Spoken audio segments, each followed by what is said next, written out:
Nah, kemudian operasi yang bisa kita lakukan ke tabel ini. Sudah saya buat, cukup lengkap di sini teman-teman. Ada beberapa table yang sudah dibuat. Ya, di sini ada table brand, ada table categories, kemudian ada table customer. Oke, kemudian ada order details, kemudian ada orders, kemudian ada products, ada stocks, kemudian ada stock, kemudian ada stores. Ya, jadi ada banyak ya. Nah,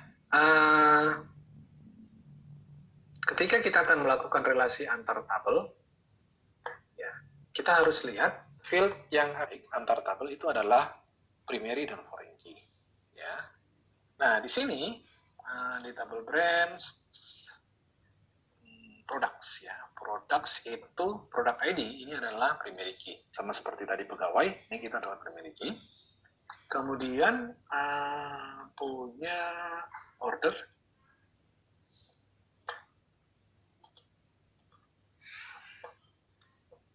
Ya, di order item ini ada product ID juga. Di produk ada product ID, di order item ini ada product ID. Ya. Nah, ini kita bisa saling relasikan ya karena ada dua field yang sama ya. Nah, syarat kita melakukan relasi antar tabel, yang pertama pastikan satu, tipe data dari field yang akan kita relasikan itu sama, benar-benar sama. Jadi kalau di sini number, di sini long integer, number, kemudian field size-nya long integer, nah kita relasikan juga dengan field di tabel yang lain yang punya data type yang sama, yaitu dan sort ya, atau number dan byte, long integer dan byte ya, itu harus sama ya. Perkara namanya beda nggak masalah teman-teman ya. Di sana namanya product ID, di sini namanya kode produk, nggak masalah ya. Yang penting tipe datanya sama ya. Dan yang kedua, pastikan datanya ya nggak harus sama, tetapi data yang ada di primary ada juga di dalam ya. Product ID-nya isinya juga ya mirip-mirip dengan ini ya.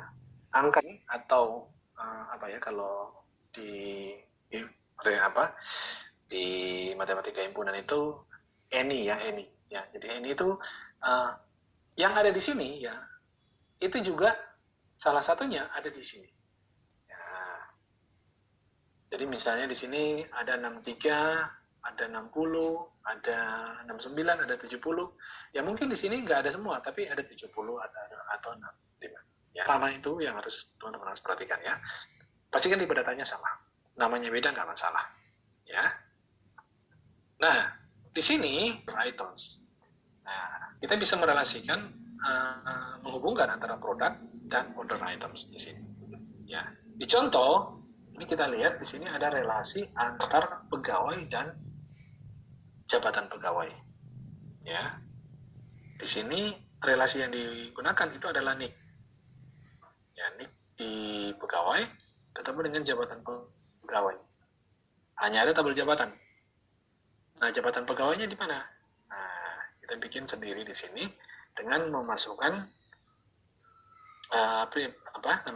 atribut-atribut dengan kode ID yang bersesuaian. Jadi 20 ya, bacanya untuk produk ID yang namanya 20. Ya. Nah, itu kita gunakan relasi. Nah, bagaimana kita melakukan relasi? Cara membuat relasi itu adalah dengan menggunakan ya. Kita lihat di melakukan relasi. Yang pertama itu lewat relationship, jadi kita tentukan langsung ya. Nah, relasi antar tabel. Cara yang kedua kita melakukan ketika membuat query ya. Kalau best practice saya itu prefer dengan cara yang kedua, membuat query. Kalau di sini membuat relasi itu benar secara konstan. Nah, bukan berurusan dengan programming, teman-teman. Jadi, relationship yang kita akan buat dengan menggunakan Oke, kemudian kita tinggal klik add tables di sini, atau klik kanan di sini juga bisa, show tables. Nah, table apa yang mau saya pakai? Nah, saya butuh order item, dan produk. Nah, kemudian ini produk ID itu saya akan relasikan dengan produk ID. Nah, produk ID yang ada di products itu direlasikan dengan produk ID yang ada di order item. Udah, tinggal di drag aja. Mau dari sini ke sana, boleh, atau dari produk ke sini juga bisa. Tarik garis ke sini. Nah, kita akan tentukan ya. Benar bahwa yang akan kita relasikan adalah field ini, produk ID dari tabel produk dan produk ID dari order item. Kalau benar, teman-teman tinggal klik. Nah, klik create di sini ya. Nah, sama seperti ini ya. Jadi tinggal kita tarik lagi. Kemudian kita lihat nanti opsi enforce checkbox untuk menentukan apakah referential integrity-nya itu mau kita aktifkan atau tidak. Ya, mau dipaksa. Satu baris, satu record yang ada di tabel produk yang berisi produk ID tertentu, misalnya produk ID nomor 5, itu kita hapus. Maka produk ID ya, tidak aktifkan. Oke. Nah, jadi kemudian kita lihat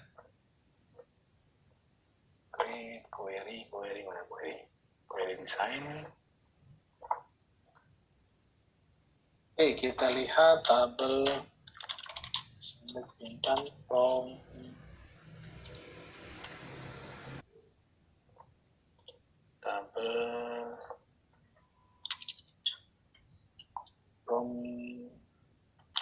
order items. Oke, ini order items ya. Sekarang kita akan rubah. Oke, di sini ada order items, ini kita urutkan dulu. Order items-nya produk ID ini scanning. Ya.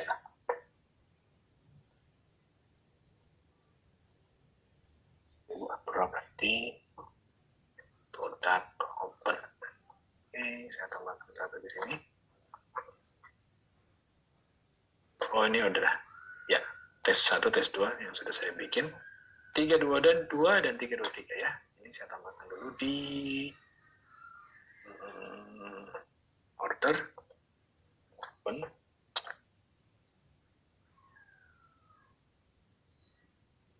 Paling bawah banyak sekali, 1400 baris datanya. Sangat enak untuk nyoba-nyoba. Oke, 1478 ya. 1478 produknya, ordernya 1478. Ini saya tambahkan order itemnya. Oke, quantity 1 dah, ini aja dulu ya. Ya, sekarang kita coba lihat untuk produk order ID, order item ini ya.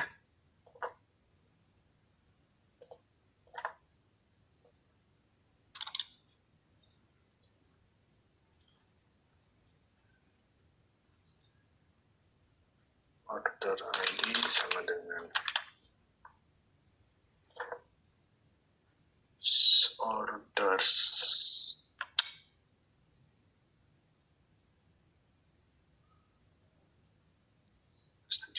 Order items di relationship yang sudah kita buat, produk ID dan produk ID yang di order items dan produk ID yang ada di produk, relasinya itu integrity-nya kita tidak apa-apain ya.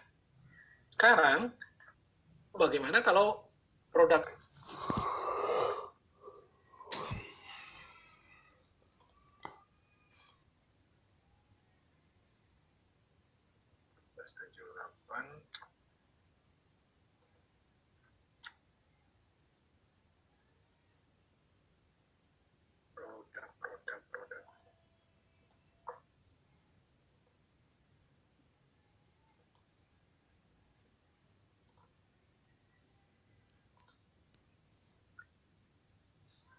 ini saya hapus, delete record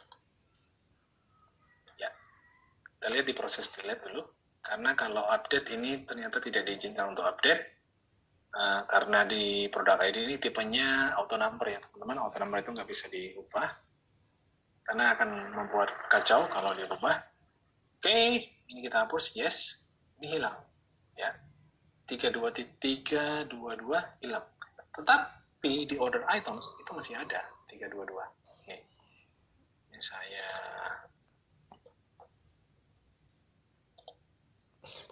the database engine could not lock table order items because it already used by another person or process. Ya. Oke, ini saya close dulu. Ini saya close. Order item juga di close, order di close, product di close. Oke, ini disimpan.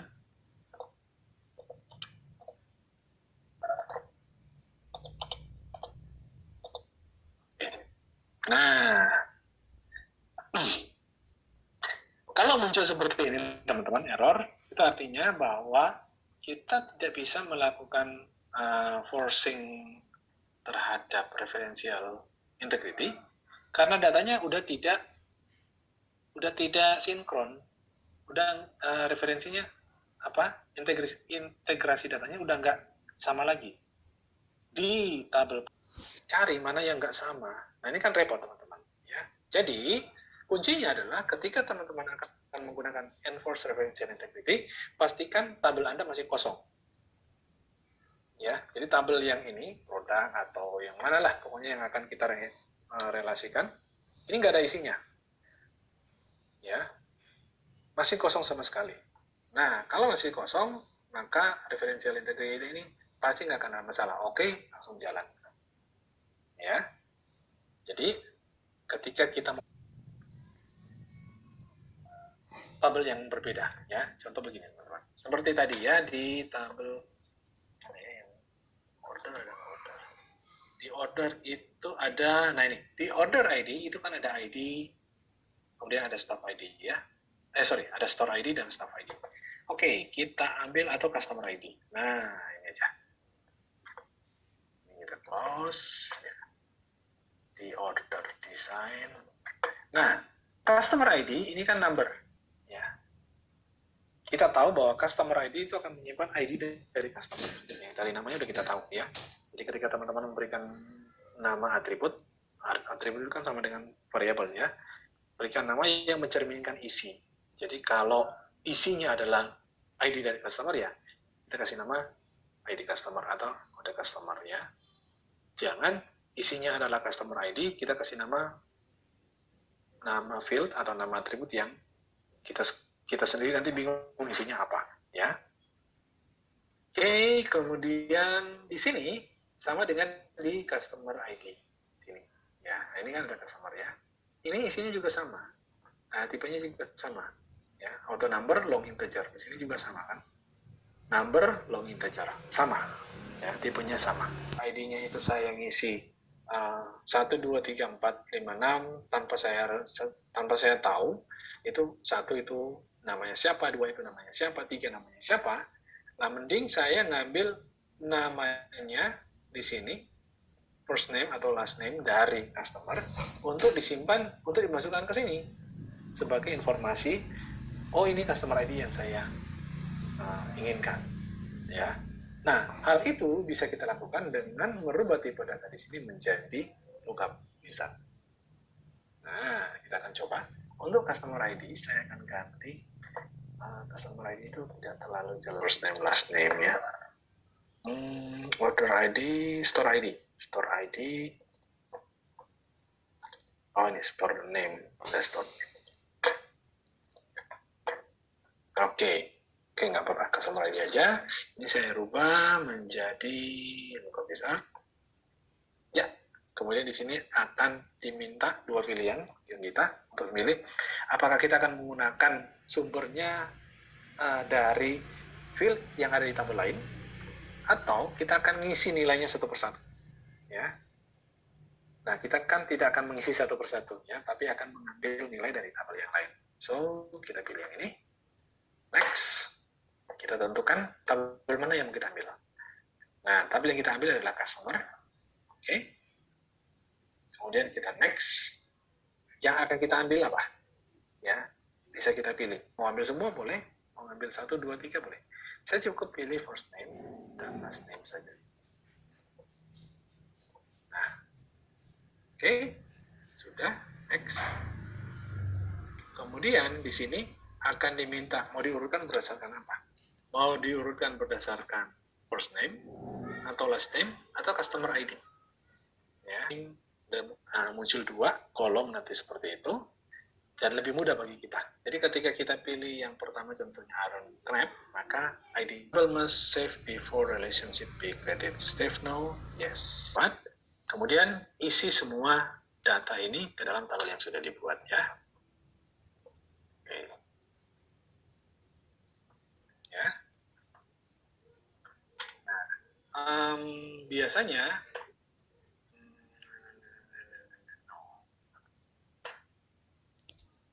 nah, query itu bisa kita lakukan dengan 2 cara ya, menggunakan wizard dan design query. Ya, kalau untuk wizard ini gampang, kita tinggal menentukan jenis query yang akan kita bikin, apakah simple query, cross tab, kemudian find duplicate. Oke, kita wizard. Oke, tabel primary-nya adalah store, tabel store. Oke, field yang kita ambil adalah store ID dan nama, kemudian alamat dan kota. Next, kita kasih nama store value aja.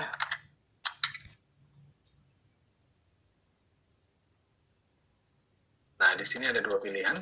Kita mau open langsung atau kita modify. Ya. Oke, untuk sementara kita open langsung. Next, finish. Nah, ini akan menampilkan ini ya. Nah, jadi dengan query, teman-teman, kita bisa menampilkan data atau melakukan apapun dengan data yang ada di dalam tabel dengan secara ascending. Oke, running. Nah, ini akan munculkan berdasarkan namanya. Ya. Nah, kemudian kita juga bisa melakukan filter-filter yang lain terhadap data yang ingin kita tampilkan. Contoh, misalnya saya ingin menampilkan data dari store yang adanya di kota Baldwin saja. Jadi nggak kotanya yang muncul hanya Baldwin aja. Jadi cuma satu baris ini yang muncul. Baris yang lain tidak akan muncul. Ya. Oke, kita cari yang data agak sedikit banyak. Jadi biar menggunakan query wizard, kita gunakan query design. Sebenarnya paling enak ini query design, teman-teman. Karena langsung ya, kita query design, kemudian kita tinggal pilih tabelnya mana. Customer. Oke. Dah, close. Kemudian kita tinggal pilih mana field yang mau kita tampilkan. Teman-teman bisa pilih satu-satu dari sini, customer ID, custom first name, last name, atau tinggal pilih aja dari atas ini. Ya, ini saya hapus dulu. Saya tinggal lock sini sampai sini. Kemudian klik control, kita pindah ke sini. Ini tinggal drag aja ke bawah. Nah, masuk. Biar ya. Kemudian saya urutkan berdasarkan first name. Ya. Tampilkan. Saya mau yang state-nya New York. Negara bagiannya New York. Ya. Maka di sini kriterianya pada baris kriteria saya tinggal isi kasih kurung New York. Nah. Kan? Oh, sorry. New York itu kutip. Oh, sorry. Kok city. State. Nah, keliru ya. Ya, maka yang muncul hanya state New York, diurutkan berdasarkan first name. Pengelompokan. Contoh begini. Saya ingin tahu dari tabel customer ini berapa sih yang di state-nya New York, berapa sih yang di state-nya yang lain ya. Tabel customer ini kan cukup banyak ya. Ada yang di New York, ada di California, ya, ada yang di Texas, ya. Kemudian ada yang di mana lagi, ya. Nah, berapa jumlah customer yang ada di query baru? Yang kita butuhkan adalah data yang ada di tabel customer. Oke. Saya butuh adalah state.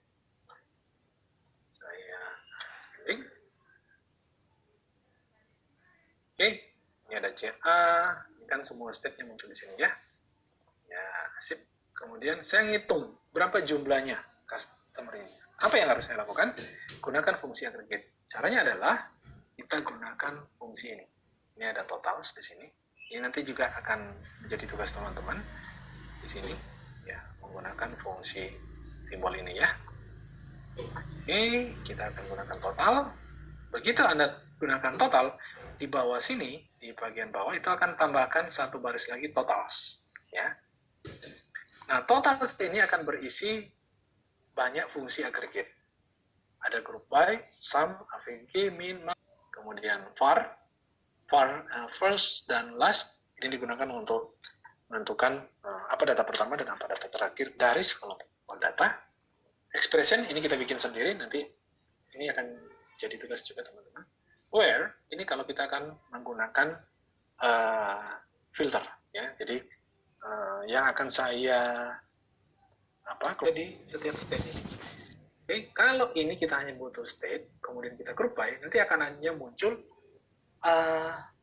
state yang ada di tabel customer yang munculnya hanya sekali ya.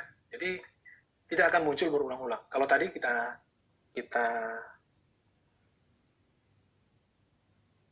buka ya tanpa kita grouping, itu CA-nya kan banyak, NY-nya juga banyak, ya TX-nya juga banyak.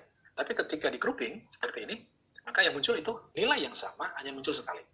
Ya, CA cuma muncul sekali. Oke, ini kita pilih out. Oke, kemudian di sini udah kita jalankan. Nah, langsung ketemu customer yang ada di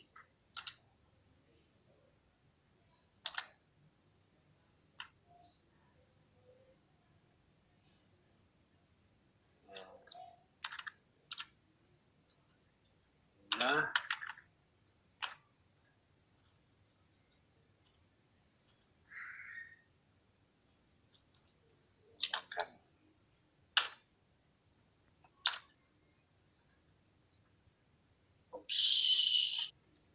ya. Oke, nah di sini nanti tulisannya adalah jumlah pelanggan. Jadi state ini jumlah pelanggannya ini, state New York jumlah pelanggannya ini, dan state Texas jumlah pelanggannya seperti itu ya. Jadi kita bisa melakukan query untuk